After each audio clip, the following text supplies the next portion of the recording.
should we be concerned about high national debt? Is high national debt a concern? It's a very, very interesting question. And I think one of the things um, that I'll mention is that high national debt could also be phrased as high borrowing requirement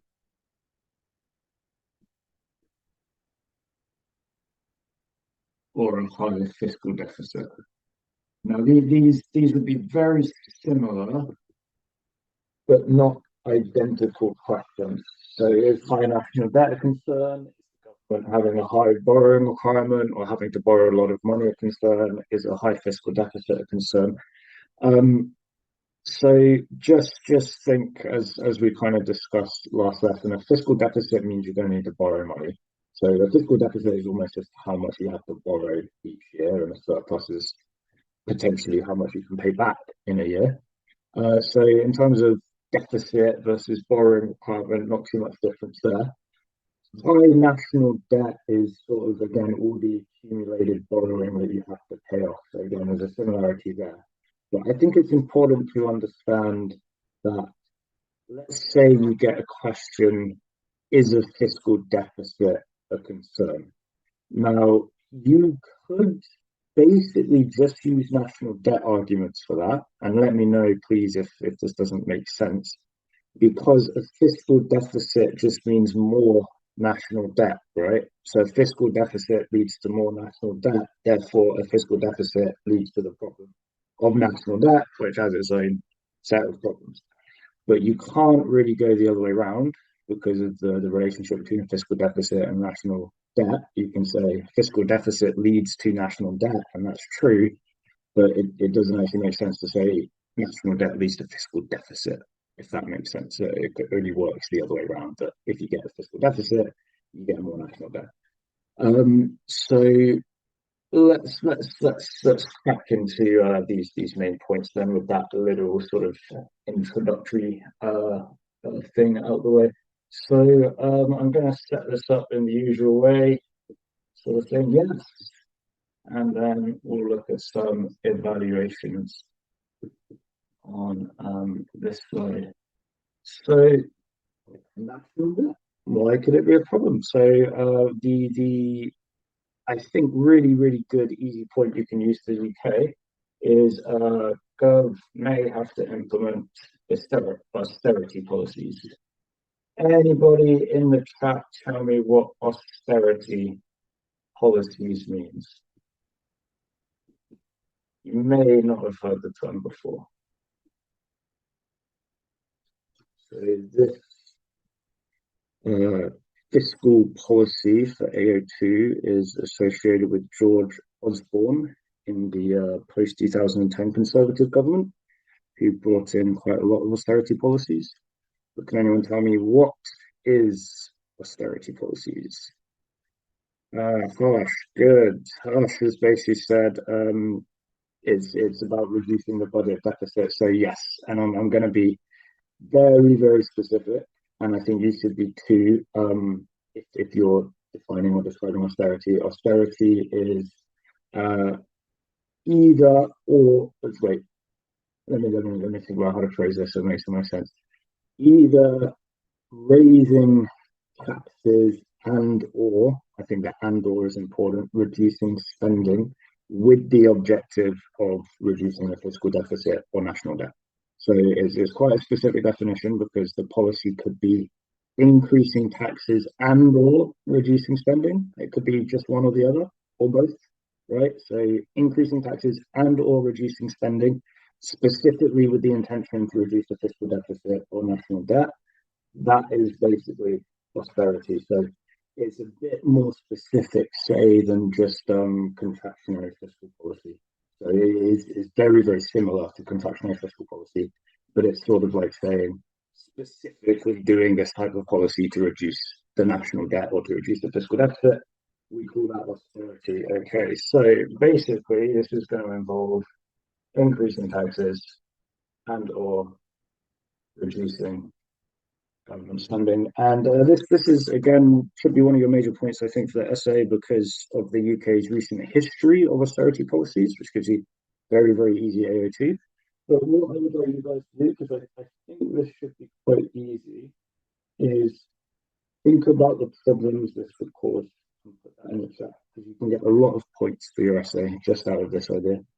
What kind of problems might this cause for the economy, macroeconomic objectives, aggregate demand, aggregate supply, this sort of thing.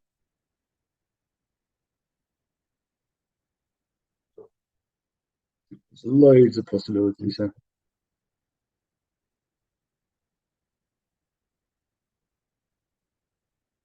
Again, nice and easy. Don't have to be too detailed, you know. Single word, few word answers I'm happy with. AD, up, down, things like that. And obviously I will. Yes, good stuff. All right, I'm glad to see a lot of people go for the easy points. I like that. I like that because easy points often easy marks. So, 80 down.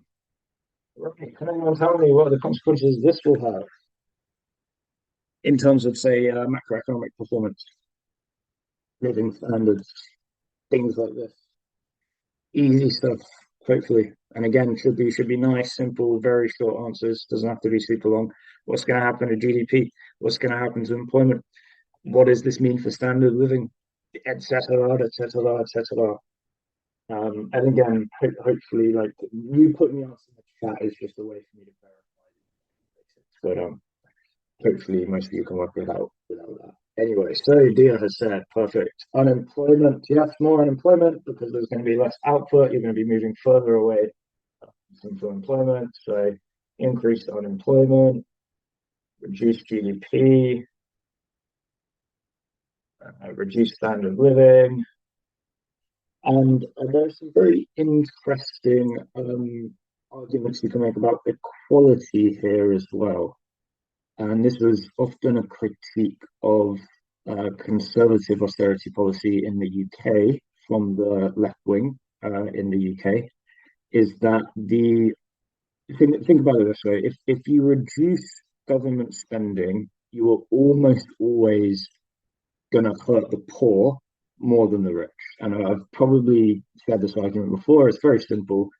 Rich people don't need as much government spending. If you're from a very rich family, you've got a private doctor and you've got private schools.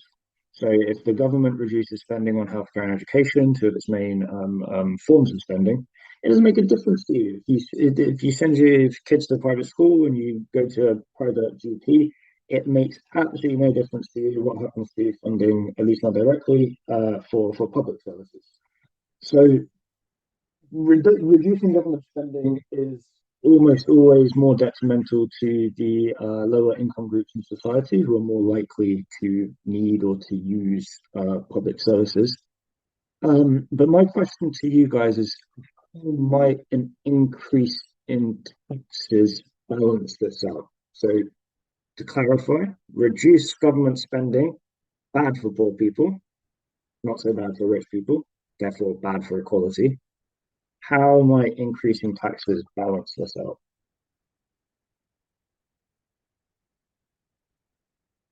So if you decrease government spending, you're going to hurt the poor.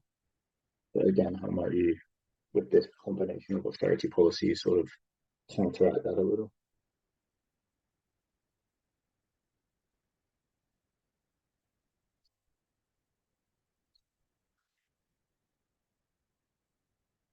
Hopefully, you guys have done different types of taxes, which might give you a bit of a clue here. Different types of taxes and their effect on equality or inequality. Yeah, that'd be good, Niati. Well done, both you. Very nice. Progressive taxes, basically. So if you increase progressive taxes, like income tax, for example, then you are taking more away from the rich, right? And so whilst you're taking from the poor when you reduce government spending, you can take from the rich when you increase taxes.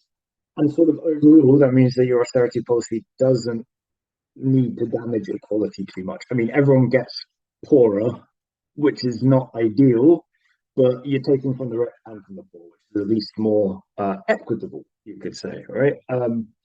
But as I was saying, a critique of the conservative austerity policy that was made by the left is they didn't increase the progressive taxes enough, and they relied more on, say, increasing indirect taxes like VAT or fuel duties, which are actually regressive. So they took from the poor by reducing government spending. Again, this is the criticism made by the left, and they took from the poor more in increasing indirect taxes in order to generate more revenue for government. So that could be again a strong sort of point here, which gives you very nice AO2. We've seen rising inequality in the UK, so that could be used again to back up this argument. But okay, so as we've seen, lots of different ways we can go here, and I should mention as well that if the increasing taxes is indirect, if increasing indirect taxes, such as VAT, that will decrease aggregate supply. And that is a fantastic point to make in an essay because there's so many problems you can talk about if aggregate supply decreases. Growth down, employment down, inflation up, economy less competitive because internationally, because prices are up. So this could be a really good route as well. So as you can probably guess from what I've put so far, right, austerity and the idea that you might have to implement austerity to reduce fiscal deficits or national debt is a great point, is a really great way, well, potentially multiple points you can get out of this idea, right? You could split it into one paragraph about how an increase in tax might end up reducing AD, and then that's going to cause all of these associated problems. And then, sorry, actually, no, do split it into how decreased government spending might reduce AD and cause all these problems. And then you could do how increased taxes, if they're indirect, would also reduce aggregate supply. So you get like two very solid, diagrammy points just by talking about the austerity, uh, the potential for austerity. So, okay. So I think another really good point here, that is probably a bit more complex, but it's a really good one, is basically interest rates and debt traps. So, sorry if I rubbed that off a bit quickly, although I did do a lot of talking, which hopefully gave you time to write it down. YouTube videos if you need to recap what was written. But okay, let's talk about interest rates and debt traps. Okay, so the argument here is basically if national debt gets too high, and a fairly simple evaluation here, if you want to kind of note the idea down, is how high is too high. It's very difficult to tell in advance how high is too high.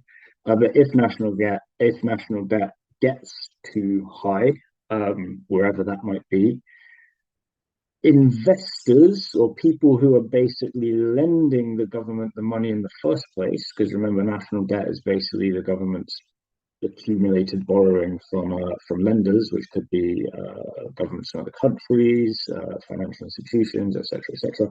Anyone who buys government bonds is basically lending money to the government. And well, so I don't want to go into too much detail about what bonds are yet, because it's confusing. You haven't done financial markets. If the government wants to borrow money, it sells a bond. That's all you need to know about a bond for now. A bond is the way for a government to borrow money to fund its spending in excess of tax revenues, basically. So people who purchase government bonds are the people who are lending the government money and basically funding its public services and spending.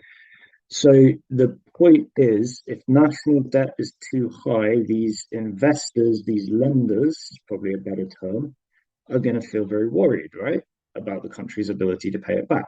If it's unsustainably high, they might say, I don't know if this economy is actually going to make enough income to ever pay this debt back, or at least they're going to have a low probability of paying this debt back. So can anyone tell me if that was the case, what would you ask in terms of interest rates on the loan? So you got this government of an economy that's doing very badly. They're asking you for a loan. You're worried they might not be able to pay it back because their economy is not doing very well. What might you ask to happen to the interest rates? Mirati, Mira, excellent, higher interest rates. And that is because interest rates are proportionate to risk. Okay. If there's higher risk, i.e., less chance of getting paid back, the lender will always want a higher interest rate because the higher interest rate compensates them, right? If you get more money, in the interest payments to you, that sort of compensates you for the extra risk. So this can create a bit of a spiral, and we could you can end it there. You could end the point there, and you could just say, look, really big problem with high national debt is you end up with higher interest rate payments on government bonds. AO2, read up what happened to the interest rates on UK government bonds after Liz Truss and Kwasi Kwarteng's period in office in the UK. Very well, possibly humorous if you have a sort of sadistic sense of humor, but very easy to there again for UK context. So you can just end the point there and just say, look, it's bad because high national debt means higher interest payments, and then you have to pay more money each year to your lenders for interest, and you can't spend as much on NHS, education, whatever. But you could continue into this debt trap argument because if you think about it, if you have higher interest payments on your borrowing, then ceteris paribus, we might expect your debt to increase over time. Because instead of adding, say, 2% interest to your debt every year, you're adding 5% interest every year or whatever. So over time, your national debt is going to be higher than it otherwise would have been. And that creates a cycle, right? High national debt, higher interest rate payments. Even worse, national debt, because you've got higher interest rate payments, which is going to make investors want even higher interest rate payments, which is going to give you even more national debt. And this is basically the essence of a debt trap where you just get trapped in this cycle of your interest going up because the debt is too high, which makes your debt even harder to pay back, which makes your interest go up again, etc., etc., etc. So, a great example of this is the Mexican debt crisis in 1972, which I will talk more about later as well. But basically, they defaulted. I won't add that to the board. They defaulted on their debt, which means this problem got so bad that they basically just had to say, we cannot pay this back. We default. We cannot pay back. Which is obviously very, very bad for the lenders who don't get paid back. And you might think, wait, isn't that like a get out of jail free card for Mexico? Because they just get to cancel their debts and say, we can't pay this back, so we're not going to. No, it's terrible for them because no one lends to them significantly for a long time afterwards. So it's very, very difficult for them to rebuild from that crisis because basically their reputation is completely shattered. One thing I should mention, if you want to get a bit more involved, especially with AO2 at this point, look at what's happened to UK credit ratings. And you could look at other countries again, like Mexico, during the period I've mentioned. Credit ratings reflect how much trust lenders should have or do have in a government's ability to pay back its debt. So it's very interesting to see, for example, and I'm going to tell you, look it up yourself, what's happened to UK credit ratings in the last, say, 5 or 6 years. Because we used to have very, very, very high credit ratings, which means we were very, very trusted in terms of paying back national debt. But okay, so I'm going to leave that one there to save a bit of time. And a third and final point, although I'm not sure if you need it too much, because you can just do so much with the sort of austerity idea, and this gives you another really nice option. You can basically just talk about FDI and investment falling. And the reason for this is basically because if domestic or international investors are worried that the country might experience a debt crisis, that very, very simply makes it less attractive as a place to invest because countries experiencing a debt crisis tend not to grow very significantly, tend to have a lot of economic problems. Great example here being Greece. Um, since well, post financial crash, really. In fact, one of the past papers we'll look at has some really interesting data on Greece and its debt crisis, but really, really good example of exactly that situation. So, okay, the way you expand this is just to talk about the advantages of FDI, for example, which are things like employment, technological transfer. So foreign firms might bring new technology or new business practices into your country, um, increase GDP, increase long and aggregate supply. So basically, FDI investment are good things in lots of ways, create employment, increase productive capacity, potentially give you improved technology, or again, improve business practices. You're going to miss out on that if if um, if there are worries that your country could face a debt crisis or has very large fiscal issues. Okay, I feel like I'm going a bit fast, so I'll just take a breather for questions. Yeah. Any questions? Any considerations of any kind before I move on to evaluation, where we have loads of points there. Very, very interesting topic to evaluate. But any questions on what I've said so far, where we've had our three key points of austerity policies may need to be used, debt traps and higher interest rate payments, and lower investment or foreign direct investment.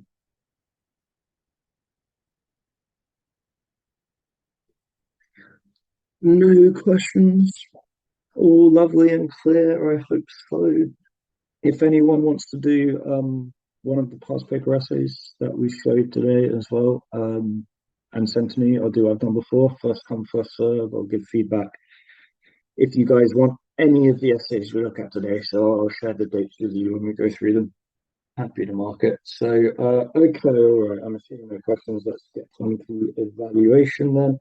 So, I'll leave this up there and I'll put in austerity as well.